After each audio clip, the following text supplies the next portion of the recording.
Du moment qu'elle passe sur le gris, c'est bon. Tu la manges doucement, avec tendresse. Tiens, voilà, je t'aime. Sinon, cannibale. Allez, on va. Ainsi, Zoltan finit par avoir la paix dans son village. C'est toujours une réussite, effectivement. C'est lié d'une part aux partenaires qui nous aident depuis de très nombreuses années. C'est lié aussi à l'activité des collègues, donc enseignants, qui font un boulot énorme. Et puis c'est lié aussi à Déclic Théâtre. Je suis fier de pouvoir le dire là. Un championnat avec une formule qui a fait ses preuves. Avant de passer dans la patinoire, les jeunes de 4 collèges de l'agglomération découvrent les thèmes imposés par l'arbitre. Un arbitre exigeant qui distribue bons et mauvais points. Le public est lui invité à voter pour choisir la meilleure prestation.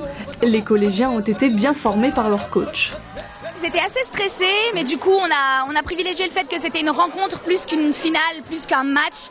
Et du coup ils se sont détendus au fur et à mesure, ils ont réussi à créer le partage dans les improvisations, dans l'imaginaire. Et du coup voilà, ils ont su montrer leur talent dans la patinoire avec les autres et pas contre les autres. En finale, le collège Le Village l'emporte face à l'équipe d'Albert Einstein de Manille-les-Hameaux. Des étoiles ont aussi récompensé les meilleurs joueurs de manière individuelle. Ça s'est très bien passé, on a joué malgré des petites tensions parce que voilà, avant tout c'est du spectacle, il y a du monde, 300 personnes, un peu le trek et tout ça, mais sinon globalement ça s'est bien passé. Qu'est-ce que tu vas retenir toi? Qu'est-ce que tu vas retenir de cette finale? À part la victoire. La victoire. C'était génial, on peut décider de ne pas avoir gagné, mais c'était quand même bien d'être arrivé deuxième. Alors qu'est-ce que tu retiendras de cette soirée? Il y avait des belles improvisations quand même. Oui, il y avait des très belles improvisations et on avait des très bons adversaires en face, donc je suis pas étonnée qu'ils aient gagné. Mais j'espère qu'on gagnera l'année prochaine. Donc toi c'est déjà l'année prochaine, un rendez-vous en 2016. Ouais, c'est ça. Et c'est Benoît Hamon, le député socialiste de la 11e circonscription de Trappes, qui a remis le premier prix à l'équipe gagnante.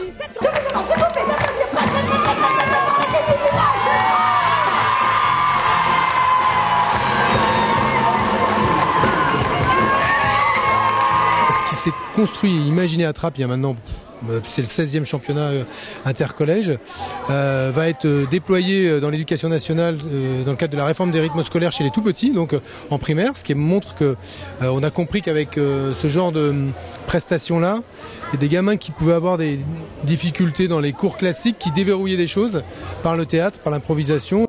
Une soirée aussi bien technique que divertissante sur fond de reprises musicales et d'éclats de rire. C'est congelé avec quoi? C'est congelé avec quoi? L'azote, madame. Du gaz.